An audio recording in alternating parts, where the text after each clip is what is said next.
School में खेलते खेलते चली गई एक बच्चे की जान। फिरोजाबाद में दूसरी क्लास के छात्र की स्कूल में मौत हो गई है। खेलते खेलते जमीन पर गिर पड़ा 9 साल का बच्चा। ये बड़ी खबर मिल रही है फिरोजाबाद से। ये देखिए सीसीटीवी वीडियो आपको दिखा रहे हैं। खेलते खेलते एक 9 साल का बच्चा अचानक से जमीन पर गिर पड़ा। देख सकते हैं आप तस्वीरों में साफ है। गोल घेरे में जिस बच्चे की तस्वीर हम आपको दिखा रहे हैं, 9 साल इसकी उम्र बताई जा रही है। खेलते खेलते अचानक से ये बच्चा गिर पड़ा। छात्र की स्कूल में मौत हो गई है। फिरोजाबाद का ये पूरा मामला बताया जा रहा है। स्कूल परिसर की घटना है जहां खेलते खेलते अचानक से एक बच्चे की मौत हो गई। देखिए गोल घेरे में तस्वीर साफ है। सीसीटीवी वीडियो में जो समझ आ रहा है, बच्चा बिल्कुल ठीक ठाक था, खेल रहा था, कुछ कदम चलता है और अचानक से गिर पड़ता है। इस बच्चे की मौत हो गई है।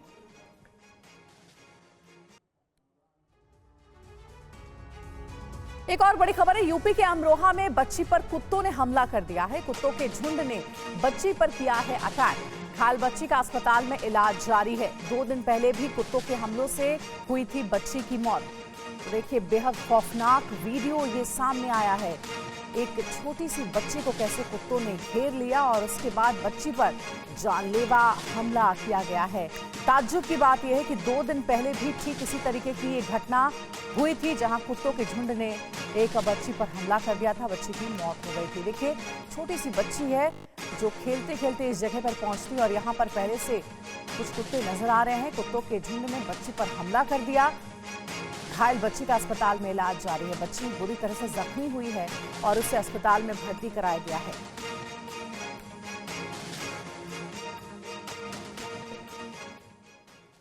और इधर बड़ी खबर है। संयुक्त अरब अमीरात में भारी बारिश और ओलावृष्टि हुई है। दुबई, अबू धाबी में भारी बारिश से जलभराव। बारिश की वजह से सड़कों पर कई फीट तक पानी भी जम गया है। ये देखिए ये तस्वीरें आपको दिखा रहे हैं। यूएई में भारी बारिश हुई है जहां सड़क पर चारों तरफ पानी ही पानी नजर आ रहा है। ये देखिए सड़क तालाब बन चुकी है। यूएई में तेज बारिश की वजह से दुबई में भारी जल भराव हो गया। ये दुबई की सड़कों का हाल आप देख रहे हैं जहां गाड़ियां जो है वो इस पानी को पार कर रही हैं क्योंकि सड़कों पर चारों तरफ पानी ही पानी नजर आ रहा है।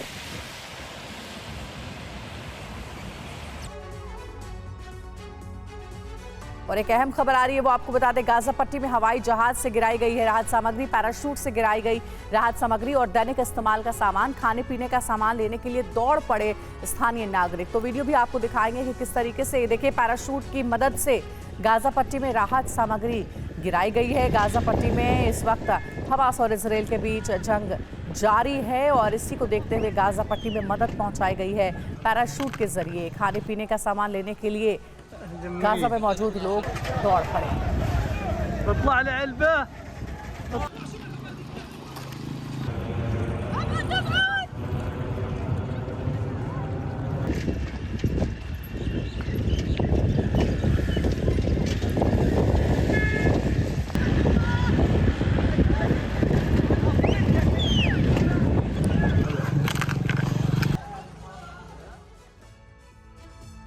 और साथ ही रूस बढ़ा रहा है विध्वंसक हमले। फैब 250 बॉम्ब से हमला कर रहा है रूस, ये भी जानकारी मिल रही है।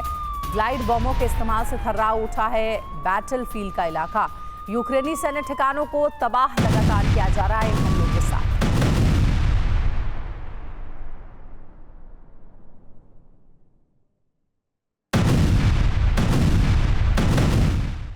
और वहीं यूक्रेन के डिफेंस सिस्टम पर भारी पड़ी रूस की इस्कंदर मिसाइल। इस्कंदर मिसाइल ने S-300 डिफेंस सिस्टम को तहस नहस कर दिया है। तो देखिए युद्ध के मैदान से लगातार तस्वीरें आपको दिखा रहे हैं जहां हमले जो है वो लगातार तेज कर दिए गए, हमले बढ़ा दिए गए और उसके बाद जो तबाही मची है वो आप इन तस्वीरों में देख सकते हैं। S-300 डिफेंस सिस्टम को तहस नहस किया गया है इस हमले में।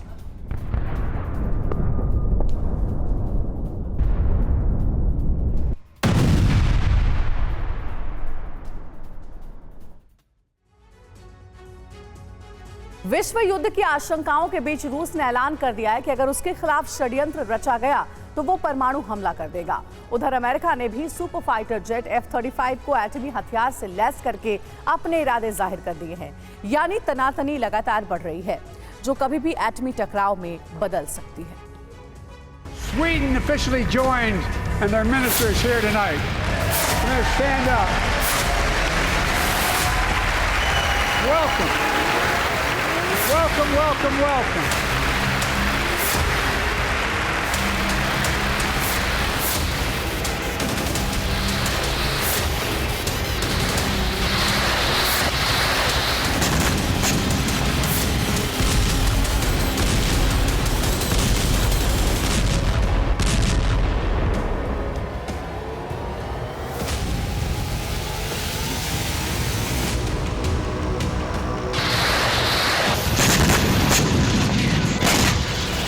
नेटो में स्वीडन शामिल किया हुआ यूरोप में एटमी युद्ध का बिगुल बच गया। Sweden officially joined, and their minister is here tonight. Welcome. Welcome, welcome, welcome. कभी भी किसी भी वक्त तबाही की एटमी स्ट्राइक हो सकती है।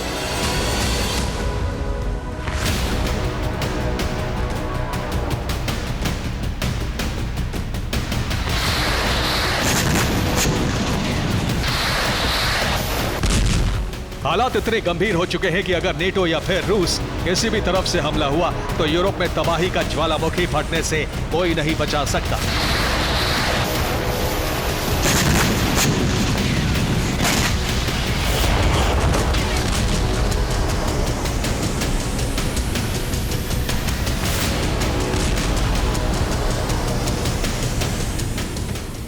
इसकी वजह भी समझ लीजिए जिससे रूस की बौखलाहट बढ़ती जा रही है।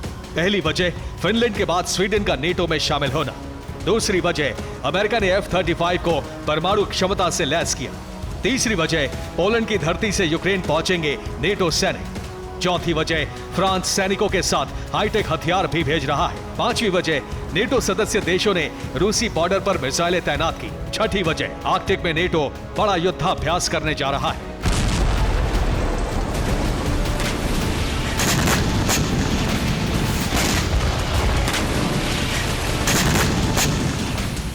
रूस की घेराबंदी के लिए अब नेटो ने कमर कस ली है और इसके लिए पेंटागन से ग्रीन सिग्नल मिल चुका है।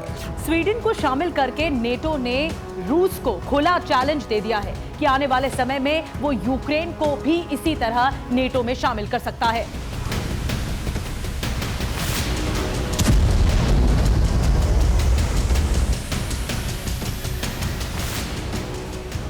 अब तक रूस करो या मरो वाली स्थिति में जा पहुंचा है। अगर रूस अभी कुछ नहीं कर पाता तो हालात कोल्ड वॉर से भी ज्यादा खौफनाक हो सकते हैं।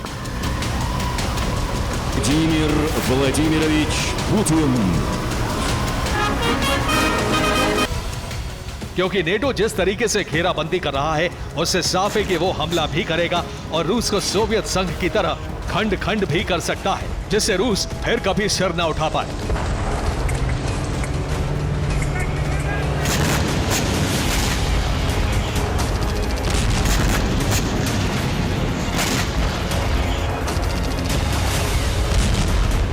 यही वजह है कि नेटो सबसे पहले उन देशों की सैन्य ताकत बढ़ा रहा है जो रूस के एकदम पास पड़ते हैं।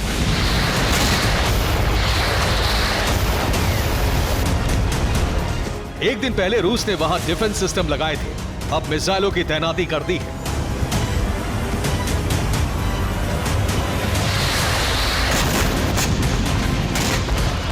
उन देशों के नाम सुन लीजिए: नॉर्डिक देश, फिनलैंड, स्वीडन, नॉर्वे, बाल्टिक देश, एस्टोनिया, लिथुआनिया और लातविया, जबकि पोलैंड, यूक्रेन और मोल्दोवा में भी लॉन्ग रेंज मिसाइल लगाई जा रही हैं।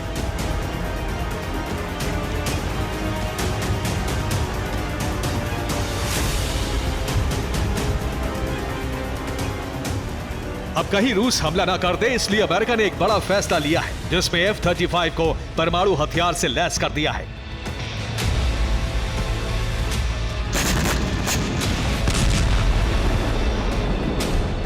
परमाणु बम लगाए जाने का मतलब है कि अमेरिका तैयारी कर चुका है कि अगर रूस नेटो देशों पर हमला करता है तो अमेरिका F-35 भेजकर हिरोशिमा नागासाकी जैसी तबाही रूस में मचा सके। इसके लिए F-35 की तैनाती यूरोप में पड़ने वाले नेटो बेस पर करने जा रहा है।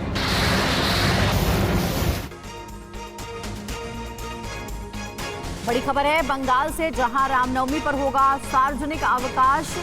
इसकी घोषणा हो चुकी है। पहली बार ममता सरकार ने रामनवमी के दिन पब्लिक हॉलिडे घोषित किया है। 17 अप्रैल 2024 को रामनवमी पर सरकारी छुट्टी दी गई।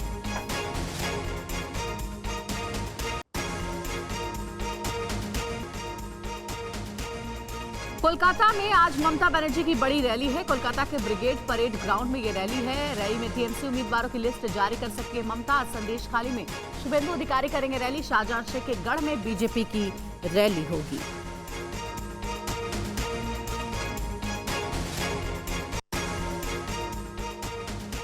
यूक्रेन इस बार रूस के बहुत अंदर तक जाकर हमला कर रहा है और किसी लॉन्ग रेंज हथियार की जगह ड्रोन का इस्तेमाल किया जा रहा है। शनिवार की सुबह रूस ने 50 ड्रोन से हमला किया। बुधवार से शनिवार तक के हमले में रूस के कई तेल डिपो में आग लग गई है। ये रिपोर्ट आपको दिखाते हैं। रूस के खिलाफ जेलेंस्की का प्लान ट्रायंगल। जेलेंस्की के शातिर दिमाग से निकला एक ऐसा त्रिकोण जो रूस को 3 मोर्चे पर उलझाने वाला है। और जेलेंस्की के त्रिकोण वाली राजनीति के सबसे अहम योद्धा रहने वाले हैं ऐसे ड्रोन।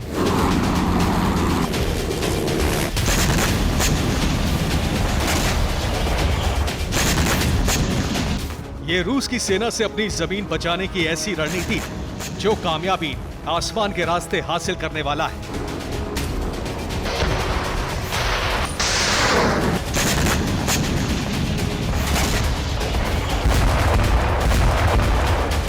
कोशिश शुरू हो चुकी है। बुधवार, गुरुवार, शुक्रवार और फिर शनिवार। पहले 3 दिनों में मामूली कामयाबी और फिर इतना बड़ा हमला कि रूसी सेना के भी होश उड़ गए।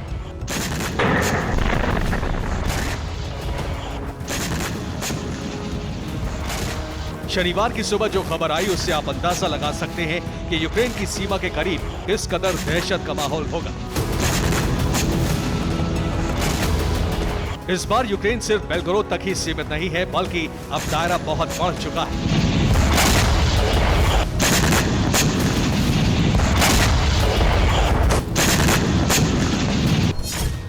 यूक्रेन ने रूस पर 50 ड्रोन से हमला किया। रूस की सेना ने 47 ड्रोन को मार गिराने का दावा किया है। रूस के कई शहरों में आग लगने से दहशत मची।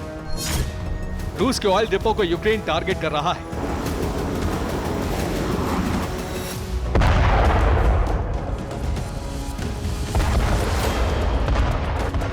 यानी जेलेंस्की के ऑपरेशन ट्रायंगल की बात करें तो जेलेंस्की ने ऐसा प्लान तैयार किया है जिसमें यूक्रेन के भीतर रूसी सेना से मुकाबला कर रहे जवानों के बिना ही ये मिशन पूरा किया जा सके। फिलहाल जेलेंस्की के त्रिकोण मिशन में सिर्फ 3 तरह की चीजों का इस्तेमाल हो रहा है। इसमें पहला है ड्रोन, दूसरा ड्रोन चलाने के एक्सपर्ट और तीसरा इस मिशन का कमांड सेंटर।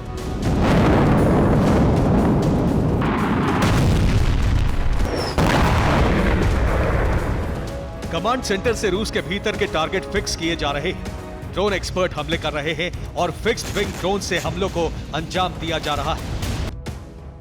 जेलेंस्की का प्लान इस बार रूस के कई बड़े शहरों को दहलाने का है। अब तक यूक्रेन ने जिस तरह से हमला किया है उसमें रूस का एक बहुत बड़ा इलाका हमले के दायरे में है। रिपोर्ट के मुताबिक रूस के 10,45,000 स्क्वायर किलोमीटर का इलाका यूक्रेन के टारगेट पर है।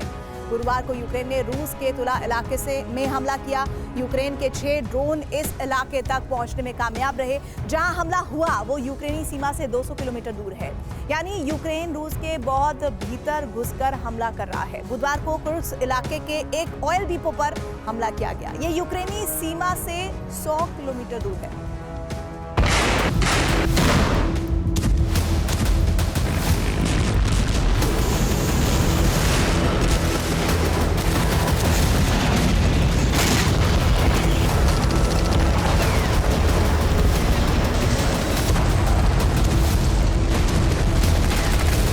यूक्रेन के पास गोला बारूद की भारी कमी है।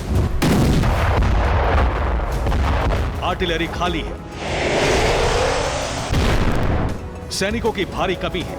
ऐसे में यूक्रेन ने एक बार फिर ड्रोन वॉर की तरफ शिफ्ट किया है।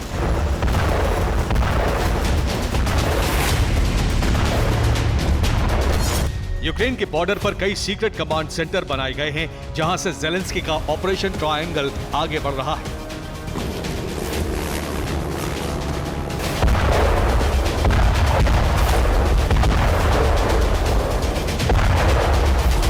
यानी ज़ेलेंस्की अब रूस में वैसे ही तबाही चाहते हैं जैसी यूक्रेन में युद्ध के दौरान हुई है। ज़ेलेंस्की भी रूस में बाखमुत और खैरसोन जैसा खंडहर का शहर बनाना चाहते हैं, लेकिन सबसे अहम टारगेट रूस के कई ऑयल डिपो हैं, गैस स्टेशन, ताकि रूस को इंफ्रास्ट्रक्चर के साथ आर्थिक नुकसान भी पहुंचाया जा सके। नतीजा आपके सामने है, ये रूस का घाती मैनसिस्क है। दावा है कि यूक्रेन हमले से यहां ऑयल डिपो में आग लग गई। ये 5 मार्च की तस्वीरें हैं जब बेलगोरोद के एक ऑयल डिपो में आग लगी थी। बेलगोरोद यूक्रेन की सीमा पर है और यूक्रेन यहां लगातार हमले की कोशिश में रहता है। ये शनिवार सुबह की तस्वीरें हैं। रूस के कुर्स्क इलाके में आसमान धमाकों से गूंज रहा है। अब सुबह की तस्वीरें देखिए। कुर्स्क के एक अपार्टमेंट का ऊपरी हिस्सा क्षतिग्रस्त हो चुका है। दावा है कि यहां यूक्रेनी ड्रोन का मलबा गिरा था। और इससे भी भयानक तस्वीर कुर्स्क के स्टील फैक्ट्री की है। हमला शुक्रवार को हुआ था। फैक्ट्री के भीतर लगे कैमरों में कैप्चर तस्वीरों से जाहिर हो रहा है कि यूक्रेनी ड्रोन इस फैक्ट्री की दीवार और छत से टकराया था।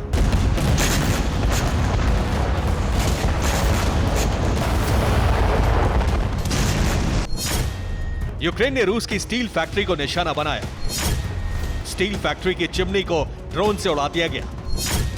यह फैक्ट्री यूक्रेन की सीमा से 800 किलोमीटर की दूरी पर है। कुर्स्क और बेलगोरोद में कामयाबी के बाद शुक्रवार की देर रात से ज़ेलेंस्की के ऑपरेशन ट्रायंगल ने नया टारगेट तय किया है। शुक्रवार की रात से शनिवार की सुबह तक सबसे ज्यादा फोकस रूस के रोस्तोव इलाके पर था। रूस ने रोस्तोव में ताबड़तोड़ हमले किए। रूसी रक्षा मंत्रालय के मुताबिक रोस्तोव में यूक्रेन के 41 ड्रोन गिराए गए। कुर्स्क के आसमान में सिर्फ 2 ड्रोन नष्ट किए गए। रूस के वोल्गोग्राद इलाके में भी 3 ड्रोन से हमले की कोशिश हुई, जबकि बेलगोरोद में सिर्फ 1 यूक्रेनी ड्रोन दाखिल हुआ।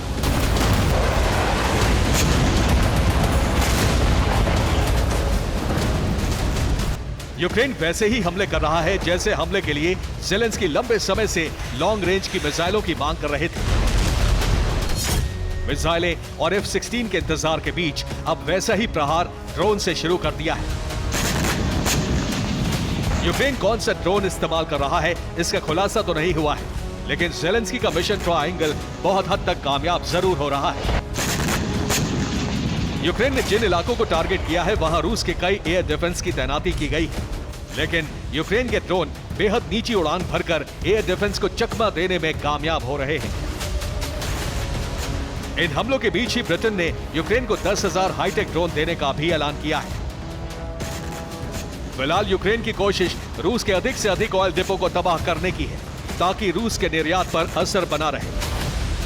रूस ने पिछले महीने गैसोलीन के निर्यात पर अस्थायी प्रतिबंध लगाया था। Bureau report, TV9 Bharat. रूसी फौज इस वक्त यूक्रेनी ठिकानों पर 1500 किलो के मॉन्स्टर बॉम्ब से हमले कर रही है। ये वो हमला है जिसकी वजह से हर घंटे यूक्रेन के 30 सैनिकों की मौत हो रही है। रूसी फौज तबाही का ये तूफान इसलिए लेकर आई है क्योंकि वो यूक्रेन को ब्लैक सी से काटना चाहती है। ये रिपोर्ट देखिए।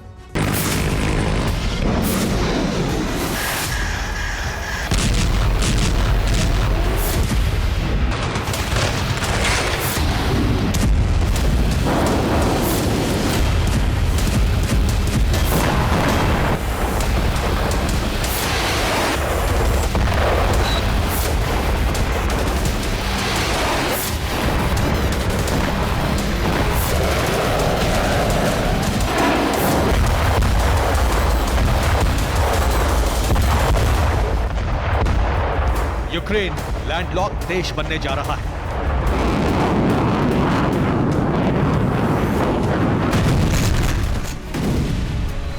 यूक्रेन पोर्ट विहीन बनने जा रहा है।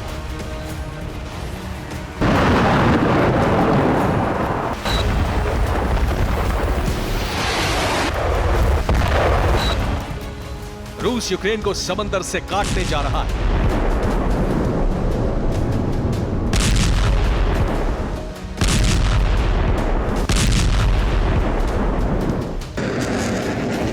अपने इस ऑपरेशन को अंजाम देने के लिए पुतिन पलटन अब 1500 किलो के बम से हमले कर रही है।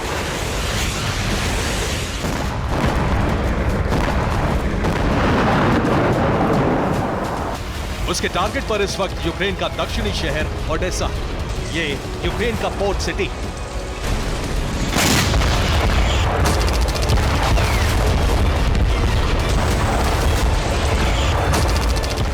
रूसी सेना इसी ओडेसा को तबाह कर रही है।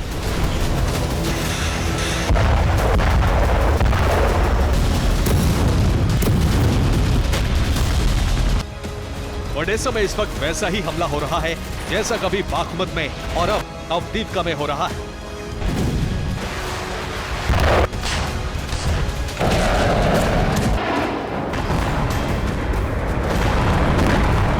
रूस भीषण हमला कर ओडेसा पर कब्जा करना चाहता है। मकसद है यूक्रेन को ओडेसा से काटना। अगर ओडेसा पर रूस का कब्जा हुआ, अगर ओडेसा यूक्रेन से कटा तो रूस ब्लैक सी से भी कट जाएगा। ओडेसा में यूक्रेन का इकलौता बंदरगाह है।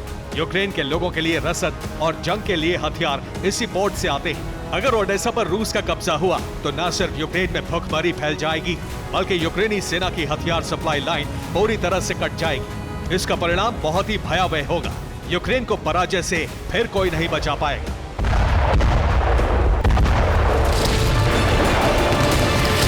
अपने इसी मिशन को अंजाम तक पहुंचाने के लिए रूसी सेना ने अब 1500 किलो के बम से हमला शुरू किया है।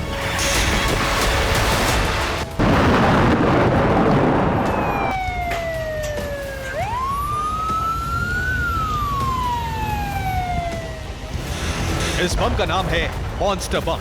2 साल के युद्ध में रूस ने इस बम का पहली बार इस्तेमाल करना शुरू किया है।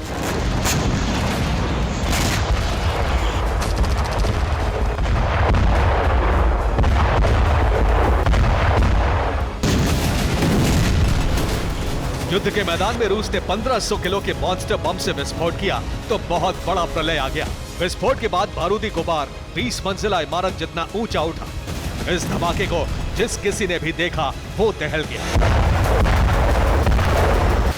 वहां बम से ये धमाके इस बात की घोषणा कर रहे हैं कि सर्दी खत्म होने के साथ, बर्फ पिघलने के साथ ही रूस के हमले न सिर्फ तेज हो गए हैं बल्कि विध्वंसक भी हो गए हैं।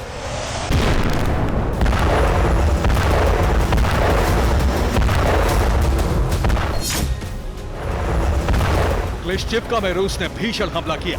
यूक्रेन के कम से कम 15 सैनिक मारे गए।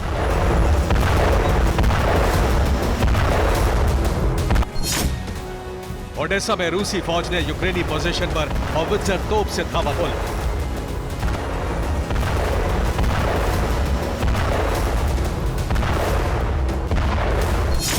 डोनेट्स्क में रूस के अलग अलग हमलों में यूक्रेन के 300 सैनिक खत्म हो गए।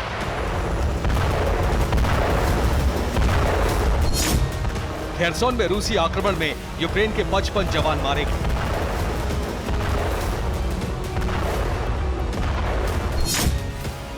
नीपर नदी के दोनों तरफ रूसी सेना का कब्जा हो गया है। अवदीपका में रूसी फौज ने ग्रैड रॉकेट लॉन्चर से भीषण हमला किया। पिछले 1 हफ्ते में यूक्रेनी सेना को बहुत बड़ा नुकसान हुआ है।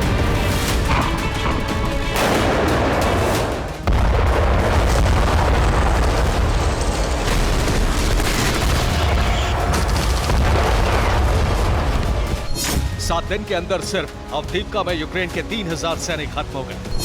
वहीं डोनेट्स्क में 2000 यूक्रेनी जवान मारे गए। यानी 1 हफ्ते में सिर्फ 2 जगहों पर ही यूक्रेन को 5000 सैनिकों का नुकसान हुआ है।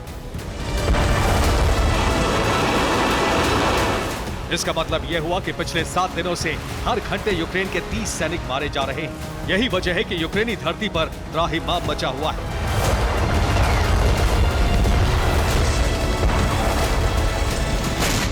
यूक्रेनी फोर्सेस भी काउंटर अटैक की कोशिश में हैं, लेकिन पिछले 24 घंटे में यूक्रेनी फोर्सेस को कोई बड़ी कामयाबी नहीं मिली है। यूक्रेनी सेना ने कई फ्रंट पर पलटवार की कोशिश की है, लेकिन वैसी सफलता नहीं मिली जैसी उसे उम्मीद थी।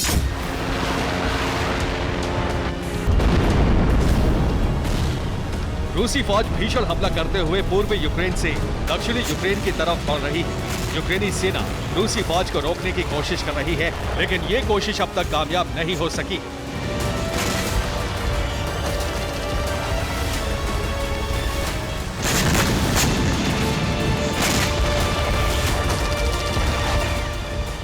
खेरसोन में यूक्रेन ने हमला किया तो रूस का सैन्य वाहन जल गया। ज़ेपोरिज़िया में यूक्रेन ने एंटी टैंक माइंस से धमाका कर रूस के आर्मर्ड व्हीकल्स को तबाह कर दिया। यूक्रेन के इस हमले में न सिर्फ रूस का आर्मर्ड व्हीकल तबाह हो गया, बल्कि कई रूसी सैनिक भी मारे गए। डोनेट्स्क में यूक्रेनी स्नाइपर ने 700 मीटर की दूरी से रूसी सैनिक को खत्म कर दिया।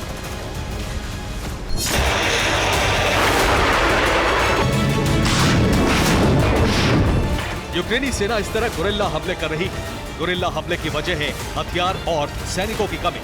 यूक्रेन युद्ध में इतना कमजोर हो गया है कि अब रूस के सामने उसके लिए टेक पाना आसान नहीं हो रहा है। नेटो की तरफ से अगर यूक्रेन को जल्दी हथियार सप्लाई नहीं हुए तो यूक्रेन न तो युद्ध में वापसी कर पाएगा और न ही रूसी सेना के सामने टिक पाएगा। उसकी हार बहुत निकट आ चुकी है। Bureau report, TV9 Bharat.